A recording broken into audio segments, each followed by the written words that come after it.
How's it going, Dolphins? It's your boy DC Kai 305 representing Miami 305, and we here with Miami Dolphins podcast for um, September 24th, 2018. And I'm gonna start doing this. This is gonna be like a thing I do every week for the Dolphins because it's something that I enjoy talking about, and it's something that I enjoy speaking about is the Miami Dolphins. And I have a lot of things that my homeboy was like, man, you need to go ahead and start making those things because a lot of things that I said have come correct, especially about Xavier Howard. I called Xavier Howard how good he was going to be his his rookie year. I know he was injured his rookie year. If I'm not mistaken, it was like a ankle or hamstring. I can't remember, but I was like, man, if he got an NFL body.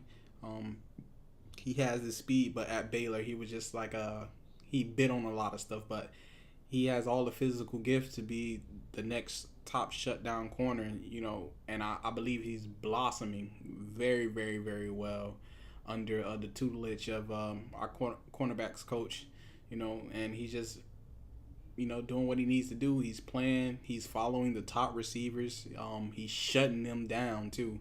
Like, I just want to go back to the last year, 2017, when he had Brandon Cooks pick Tom Brady off two times. When the last time somebody picked off Tom Brady two times, a single player like Tom Brady, let alone has thrown double picks in a game, but to the same person, and like the NFL is not noticing him. He should have got some curse. Especially on Madden is not noticing him. That's the crazy thing. He's not getting anything, no love on Madden either, and that's crazy. But the Dolphins pulled out the win this week against the Raiders, and it was a very, very solid win for the Dolphins coming back in the fourth quarter to get the win. First of all, let's talk about the refereeing. If you watch that whole game, it just seems like the refs was out to get the Dolphins for no reason at all. I don't understand. Like, it was two ticky-tack calls. One was on our center Kilgore, which he just straight out manhandled and pancaked the defensive tackle, and they call a holding. After they reviewed it on the Jumbotron, and they did a review for us viewers at home, and like he just straight bodied that guy, and it was like, no, that's not holding. And then we had another one on Kenny Stills that negated a first down. The defensive line, I'm about to say defensive linebacker, but the linebacker on the defense literally ran into him, and he he protected himself. I guess Kenny thought he was going to try to jam him, and Kenny just put up his right arm. Didn't even, do anything spectacular or, that's like, oh, man, got to call that. And I was just wondering to myself, if New England was running that same play, which we have seen New England run these pick plays so often, and they get no calls. Like, they don't get offensive pass interference. I'm wondering to myself, if it was, New England, would they have called that offensive pass interference on them? Because it seems like certain teams get certain calls. I'm not trying to be, I don't want to be, jealous or anything like that. Say that, the referees want the Patriots to win, but it's been several times where I know you've seen the Patriots get calls that normally that everyone won't get. And speaking of the Patriots, that's who we play next week, and the Patriots are looking kind of down. It seems like I watch Skip and Shannon in the morning, Undisputed every morning, and they talk about, that's all they talk about. They don't put Dolphins in the spotlight, but they talk about the Patriots even when they're losing. We're one of 6 or 4 teams left that's undefeated. The Vikings went down this week. I think the Bengals were undefeated as well. They went down. No, the Bengals. I can't remember. I have to look it up. I haven't had a chance to look up every game, every stat yet. But the Patriots are not looking so hot. They beat the Texans, which are 0-3. they got pummeled by the Jacksonville Jaguars, which basically the Jacksonville Jaguars laid out a blueprint to beat the Patriots right now. It just seems like the Patriots don't have that magic yet. And everybody be like, oh, the Patriots start off slow every year, but that's not true. The Patriots normally don't start off slow every year. They usually get a start off 2-1, 3-1, stuff like that. But they're 1-2 right now, and they don't have a running game. The Jacksonville Jaguars laid out the foundation to beat them. They basically, they have the athletic linebackers and the corners. Don't forget AJ Bowie and shut down Ramsey. Jalen is a monster. They double teamed Gronk and dared everybody else to beat him. I don't have any faith in Philip Dorsett. He was a bust out of I hate to say it, but the U. At U, he was running go routes. He was just faster than everyone else. That was why he was dominating. Not even dominating. He was having good games at the University of Miami because his speed in college was second to none. You know, I want to say, I hate to use this analogy, but you have a fish in a pond. He's faster than all the fish. And then he goes to the pond, the big sea, I guess you can say. He goes to the big sea where all the best fish out of their pond go. And you realize your speed is just not enough because people are going to jam you off your routes and, throw you into the abysmal, I don't know what to do with my route now because I'm all the way off it. So basically, Philip Dorsett is a bust. He was a bust in the Colts. That's why they, I think they traded him or they probably let him go. I can't recall. And Chris Hogan, which was a Dolphin alum, he got cut off the practice squad, I believe. He didn't make the team. And, they picked him up, and he's playing more slot. And that's not his thing. Usually, he gets to sneak behind defenses because Danny Amendola and Julian Edelman is playing the slot. You have that, going on, and you kind of forget about Chris Hogan. He's kind of like a ghost. Don't want to seem racist or anything, but he's like a ghost. Everybody forgets that he's there, and he gets behind the defense, and Tom Brady slings it to him. So then we have Cordell Patterson, formerly of the Vikings and the Raiders, which they was like what's his name? Is it Kyle Shanahan? Or Kyle Shanahan? What is that guy's name? The offensive coordinator, it'll come to me later. The offensive coordinator that kind of just left the 49ers high and dry. He was supposed to be this guru that would be able to do different things with him. And he's currently not, Cordell Patterson is basically an athletic person. I don't even know what to call him. He's a returner pretending to be a wide receiver, basically. And then we got the addition of Josh Gordon, which he was out with the hamstring against the I'm sorry, I lost my train of thought. He was out with the hamstring against the Lions. There we go. My brain just stopped. He was out with the hamstring, and a lot of people saying they're just going to rely on him to be this magical, take me back to the 2013 season, 2012-2013 season, where he dominated the league. But I don't think that he can't do it. But, if you're not going at it every day, working hard every day, going against the best competition, people are going to surpass you. And I'm not saying, because he came back this first game, and I think he dropped a $118 or something like that.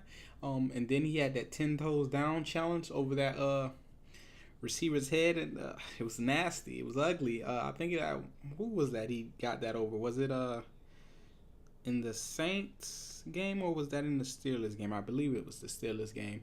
I don't think he played against the Saints.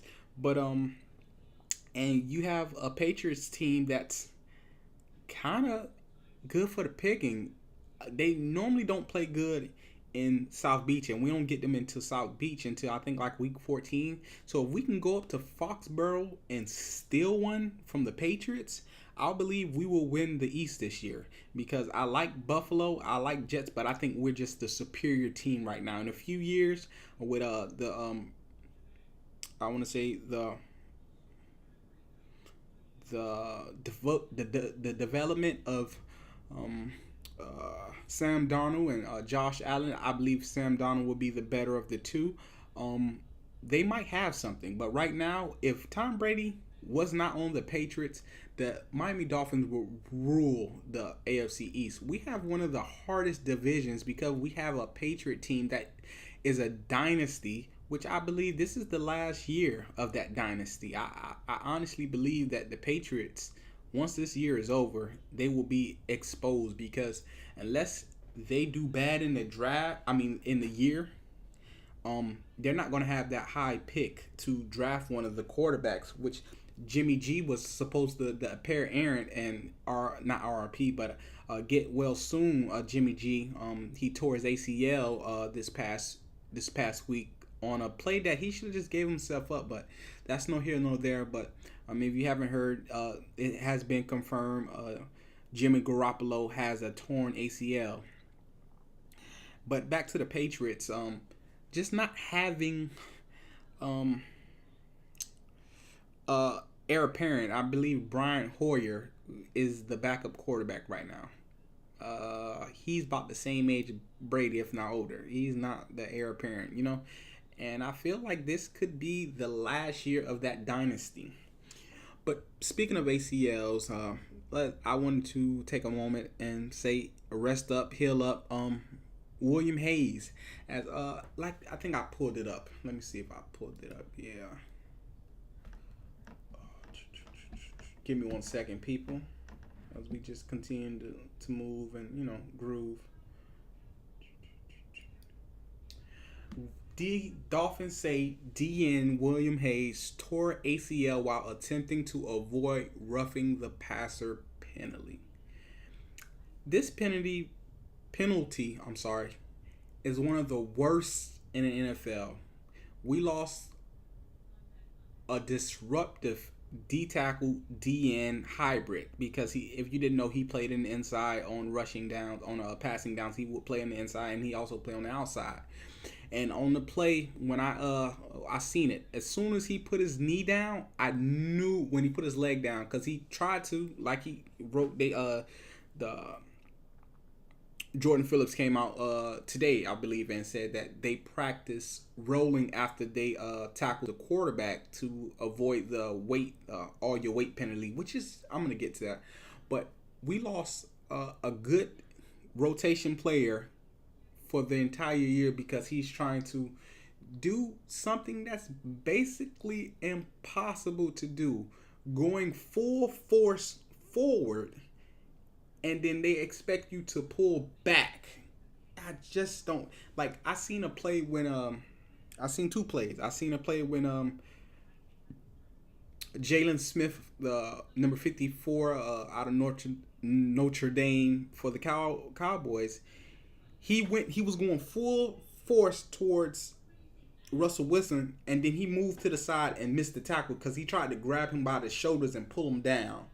He tried to, place him in his bed and tuck him in. And I feel like the league is,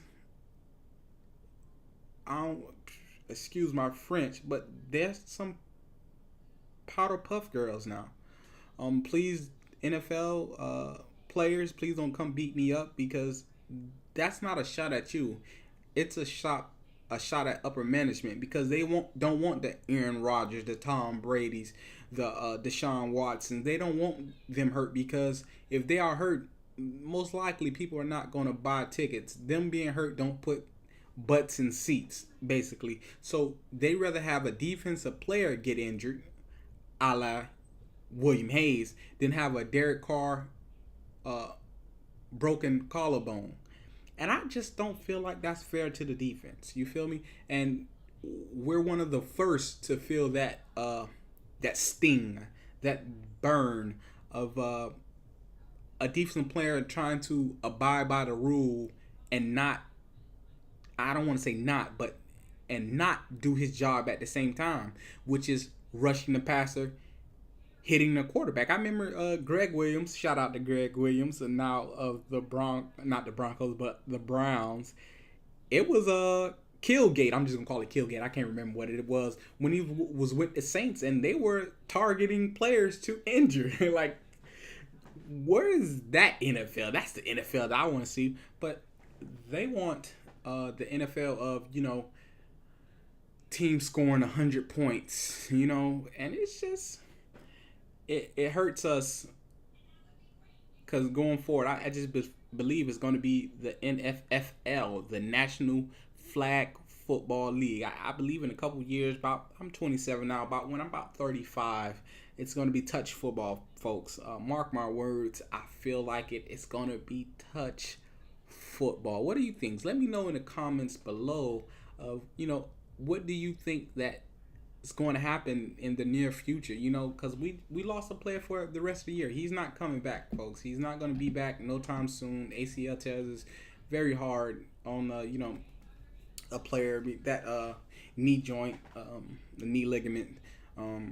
It's gone, and I just feel like it's crazy. This is a violent game, and they're trying to make it safe. What about all the people beforehand? It's just, it makes me mad a little bit. Trying to do something that you really can't do. It sucks. Basically, it sucks. But let's look at some of the stats from the Dolphins game. We're just gonna slide over here, right over here to the stats. We're gonna go over here to the stats.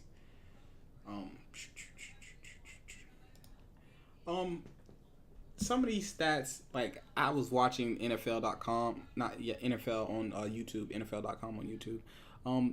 I seen them put up Jordy Nelson, 6 receptions, 173 yards. I want to say most of those was in the first half. What did he do in the second half? He was shut down. So they put on NFL.com or in their YouTube channel, Jordy Nelson couldn't be stopped. Well, he got most of those. He got 3 of those receptions. One went for like 49, another one 56. Then he had another one for like I want to say 26, 27, something like that. And then his last 3 catches was nothing. It was some lapse in coverage. Our Rashad Jones was not there. He was injured, lingering shoulder injury. It seems like that shoulder injury never quite healed. Me and my homeboy, Mr. Henry, I'm gonna call him Henry.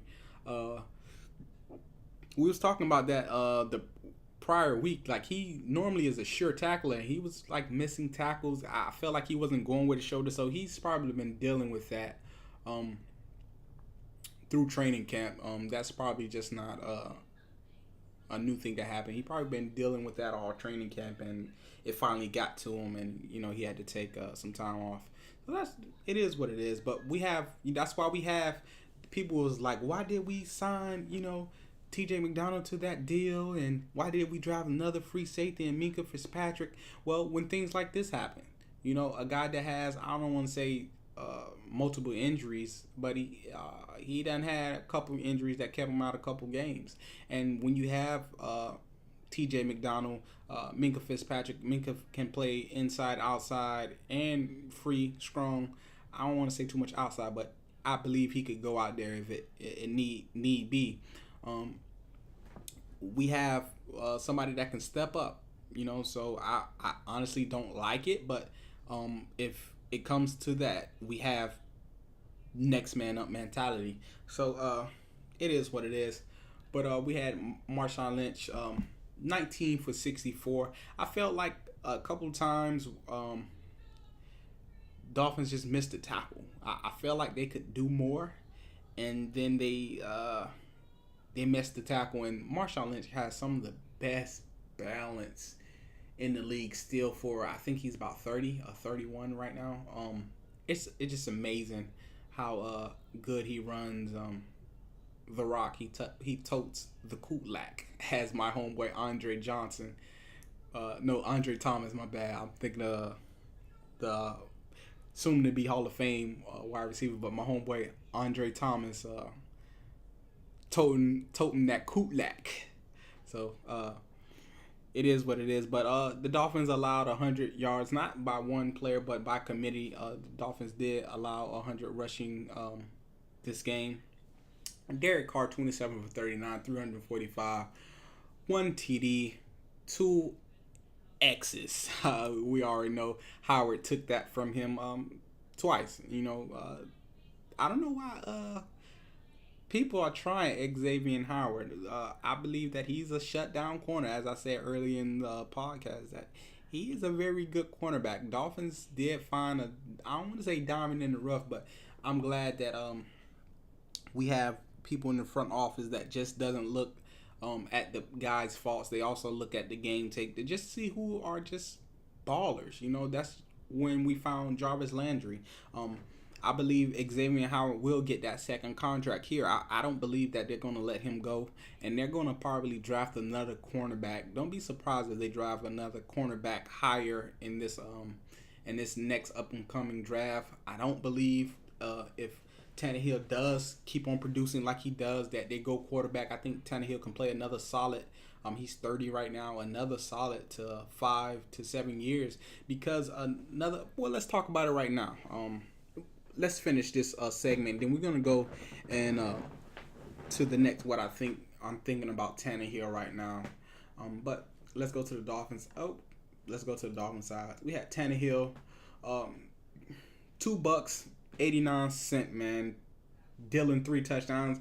I lied. I know too. One of the touchdowns was like a shovel pass. Then we had a strike to Kenny Stills, which was just beautiful. That was a beautiful, beautiful throw. And then we had another strike to no, we have two shovel passes? I believe. Yeah, I'm sorry. I'm thinking about last week's game. We had a shovel pass to Albert Wilson. Then we had a shovel pass to Jakeem Grant, which both got us into the end zone. And then we had the strike, the as Shannon Sharp would say, the walk it to him pass that just dropped right in the arms of Kenny Stills. I don't want to say Tannehill deep ball is so much improved this year. It's just a beautiful deep ball. When he throws it, he done underthrew. I say one or twice early in the game, which Gary and Conley almost should have had. He should have had an interception, but they say defensive backs can't catch, and he kind of proved it that he couldn't catch. And that was oh man, that was an ugly one. But then we had Ryan Tannehill leading the way. I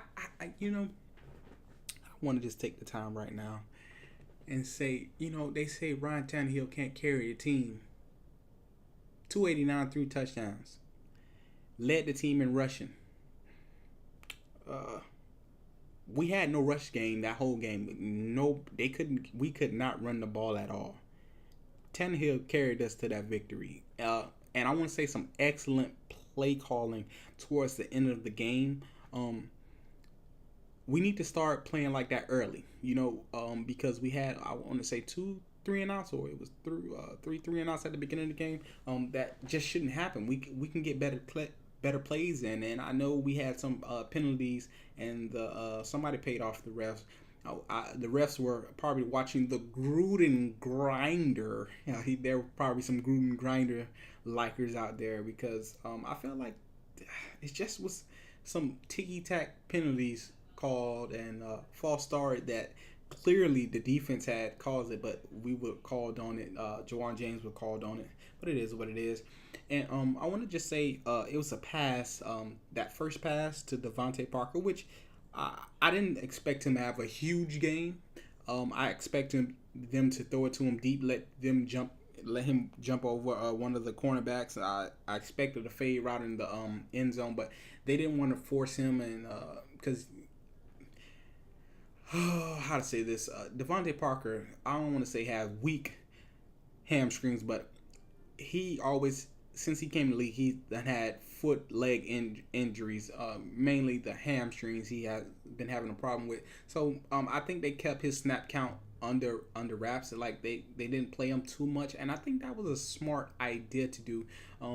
Far as we don't want Devontae Parker, back injured, deal with another injury when he's just coming back. We have Kenny Stills, we have Jakeem Grant, we have Albert Wilson, we have Danny Amendola, we have Mike Gesicki, we have AJ Derby, which I believe he got injured. I think he had got an foot injury early in the game and didn't come back. And Gesicki got most of the, if not the rest of the snaps, and he dropped 3 for 31. Hey, that's something we wasn't getting from tight ends previous to Charles Clay. If all my Dolphins fans that remember Charles Clay, he was a big time tight end threat that we had. A la before him, Randy McMichael. Who remembers Randy McMichael? Name a couple tight ends that we have had since them. Who was filling in that void, that gap before Randy McMichael, Charles Clay, Anthony Fasano. I'm talking about his first go around with the Dolphins was pretty decent, but before that, you feel me? But Devontae Parker, on that throw to Devontae Parker, if you go check out the highlights, Tannehill did a perfect job staring down Reggie Nelson, the safety, before he turned his head and launched a beautiful deep pass to Devontae Parker. I mean, he stared him down, got him to stay in the middle of the field, and then he was able to throw it, letting Devontae Parker stack the wide receiver before Devontae Parker stacked the cornerback before he had threw it in there. So that was a beautiful, beautiful throw by Tannehill, and I can see development. And I believe that he's developing in front of our eyes. That year off may have did him better than him playing. I don't know, man. He was set to be deep in the books. The time that he was not on the field, and that let's just forget about the 2017 season. That really didn't happen. If you agree with me, like the podcast, comment below that the 2017 season did not happen. Jay Cutler never came and played for the Dolphins. We didn't have a 2017 season. I don't know what happened. I don't remember no 2017. We went from 2016 to 2018. But comment below if you agree. Kenyan Drake caught 2 passes, 7 yards. I believe that he should be a focal factor next year out of the backfield against the Patriots, because the Patriots linebackers aren't that talented. I believe that Mike Gesicki and if AJ Derby is back, should have some big games because they're not athletic enough. Dante Hightower is just coming back from injury, so he's not fully game ready. I believe he looked a step slow against Kerryon Johnson, the running back of the Lions, on a couple plays. And I believe that Kenyan Drake is a better running back than, no offense to Kerryon Johnson. I believe he's the better running back, Kenyan Drake. So if he was able to, make a miss, run some routes, Kenyan Drake should be way better at it. So I want to take the time out and get on to the next and talk about Kiko Alonso and Jerome Baker. Come on, man. Kiko is playing. I don't know if you know, he has 3 forced turnovers. He has 2 fumbles and 1 interception, and he leads the team in tackles with, I want to say, like 32-64, something like that. I can't remember. I read this stat and I'm like, really? Because I'm like, golly, man, this man is, he's balling. He's playing better in the run. He had some good coverage Sunday, and then we have Jerome Baker. Man, if we take a cornerback, I'm thinking if we do good this year, which I believe that we should go about 10-5, 11 and 10 and 10-6 or 11-5. That's the goal I believe that we can get to the playoffs. I believe we're a better team than the Patriots. A lot of people probably won't give us that go ahead, but I really believe we're a better team than the Patriots. If we play to our ability and do not play down, we're a better team than the Patriots this year. The Patriots aren't that good. It's more of a what have you done for me lately type deal. We think about the Patriots and we think the dynasty, all the Super Bowls and all that stuff.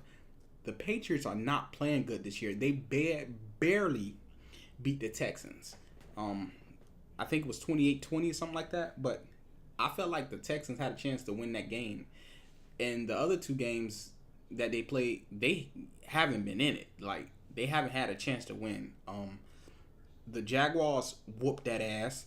And the Lions just suffocated them. They only had 21 minutes of total offense, total time on the field. They suffocated them. It wasn't close. But back to Jerome Baker, I believe if we do good this year, if it's a good cornerback late, we should take him. If it's a good linebacker late, we should take him. Or I believe that that would solidify both of those groups. If we get, Kike Alonso is playing he plays pretty good, but looking towards the future, if a good D tackle is there late, we should take. I know it's a little bit too soon to be talking about that, but if it's a good guard, something to just to shore up where we need to be shored up. Because I believe Vincent Taylor is playing good, man. It was a play that I watched, and he ran almost stride for stride at an angle with Marshawn Lynch. Marshawn Lynch was trying to get to the edge, and he couldn't get to the edge because Vincent Taylor was like literally stride for stride with him, and he had to take like a 1 yard gain if not getting back to the line of scrimmage. So Vincent Taylor, Devon Godchild, they are playing some good. They're playing Ndamukong who. That's how I feel about it because they're playing pretty good.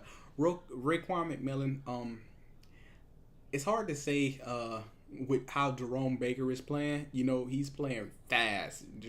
And Raekwon McMillan, I'm not sure if, it's still a little bit of doubt in his mind, but he's playing kind of slow. He's playing decent. I wouldn't say he's playing the best, but he's playing kind of slow. And it is what it is. I believe he's a tackling machine. He's a good, solid tackler. I think he missed one or two early in the season, but he's a good, solid tackler, and I believe that he's going to be something special for us. He just need time to grow. Minkah Fitzpatrick, he played pretty well. He missed on a tackle on that big game by Jordy Nelson. It is what it is. We're gonna have plays like that, So especially by a rookie, it is what it is. He shows a lot of growth, a lot of development. Coaches rave about him, all different types of stuff. Jordan Phillips, it is what it is. X, what it's about. But one thing I want to talk about as we're going forward, one thing I want to talk about is Ryan Tannehill. I believe this is going to be the last thing we talk about. I think I covered basically everything. Oh, one thing, Jakeem Grant. I was clamoring for him when I seen his combine at Texas Tech. When I looked at his highlights. This is why I'm going to just start anything that I think about the Dolphins that I think they should do. I'm going to talk about because I wanted him when I seen what he was doing at Texas Tech. All I could think about was Dante Hall. That's who he put me in the mind frame of, Dante Hall. Dante Hall wasn't as good of a wide receiver as Jakeem Grant is, looking to be. I think Jakeem Grant is the better athlete, but all I seen was that return potential when Dante Hall was throwing up the X. I believe Jakeem Grant had that same type of a talent, that return ability. if I'm just gonna coin that phrase, returnability that Dante Hall had, and he's turning out. They what has it been 2 years that he's been on the team? They let him grow. They didn't just like Leonte Carew. You just can tell that Jakeem Grant was progressing more than Carew. I believe Carew is on the practice squad right now, but you can just tell that Jakeem Grant was progressing more than him. He's on the 53, and he's on the practice. Carew is on the practice squad. I just like what they're doing with Jakeem Grant and Albert Wilson. I don't think that we feeling the loss. A lot of people was talking about, oh, you guys is gonna feel the loss of your two pro. I remember what's his name? Omar Kelly. I tweeted him several times like, yo, we're gonna be fine. He never retweeted back. I wanted to try to get, I'm gonna try to get my name recognized so I can go on one of those shows and talk football, because I see a lot of things that they don't.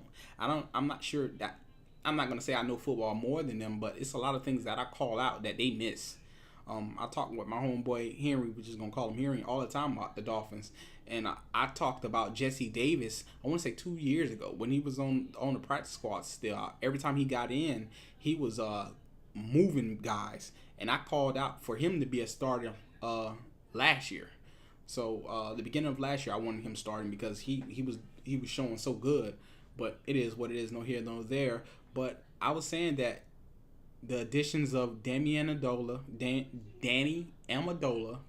and Albert Wilson would be better than Jarvis Landry, because Albert Wilson brings that 4.3, 4.4 speed that Jarvis Landry just lacked. We can send Albert Wilson on a fly. We can send him on that slip screen or that little pitch, and Jarvis Landry obviously can throw the ball too, as he threw it to Baker Mayfield last week.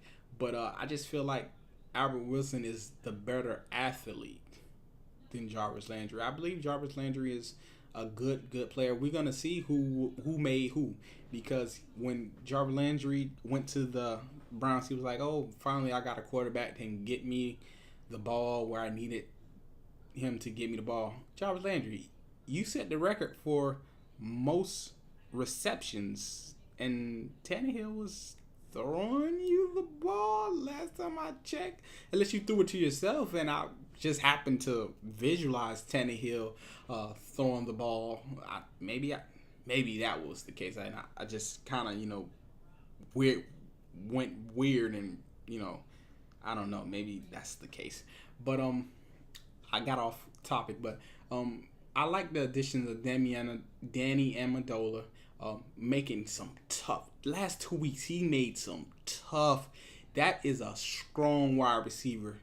Made 2 back-to-back tough, gritty catches. Well, Tannehill kind of set the man up. Like, I know he beat you while he was on the Patriots, but it's not his fault.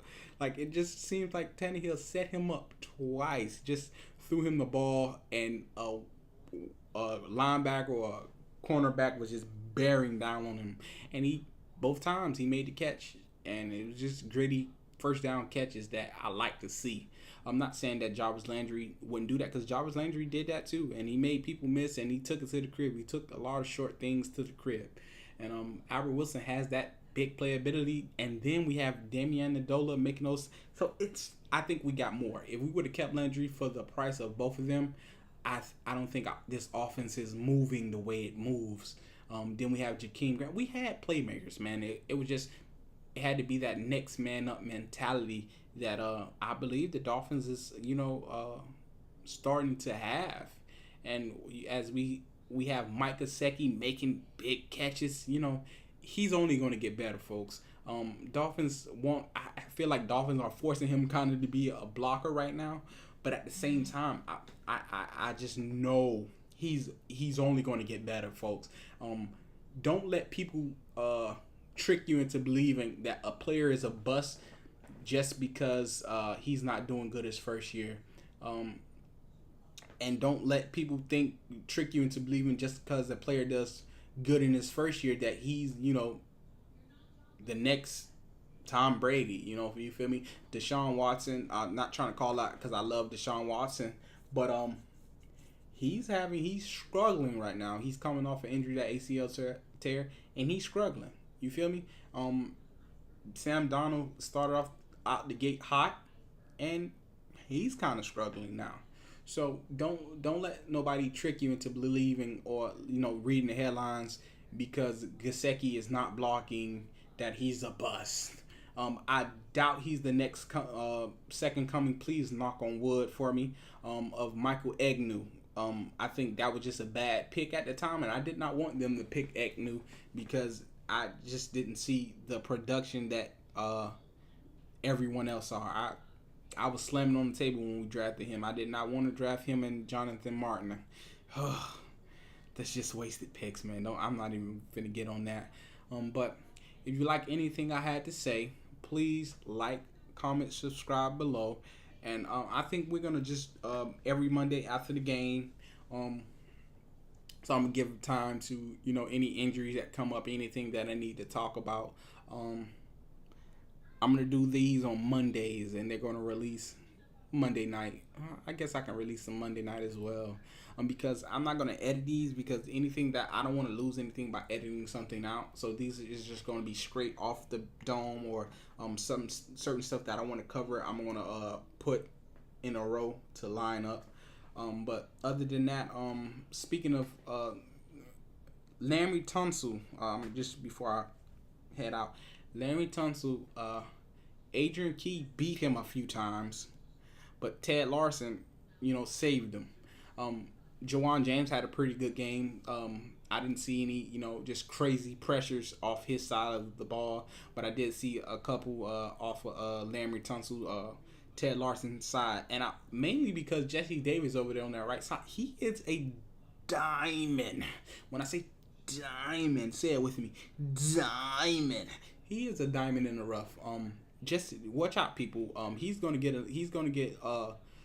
extension this year. Believe me, they're gonna extend him before he becomes one of those Joe Benito. I think that's how you say his name, or one of those TJ Langs in the inside, and we have to pay him a mountain of money. We're gonna sign him relatively soon before he gets to that point of we're gonna have to pay him big bucks, and we're gonna sign him to probably like a 4 to 5 year deal, and we're gonna get him cheap. I promise you, they're gonna extend him at the end of this season. Mark my words, they're gonna extend him. But other than that, let me know down in the comments below what else do you want to hear me talk about. And I'm also going to be doing this for UFC. I'm gonna do this for UFC fights. I'm thinking I'm gonna do it the day before. I'm gonna do them on Friday, talk about the fight, or let me know down below if you want me to do it on Sunday morning. It will have to be like a Sunday morning type thing, or a Saturday night.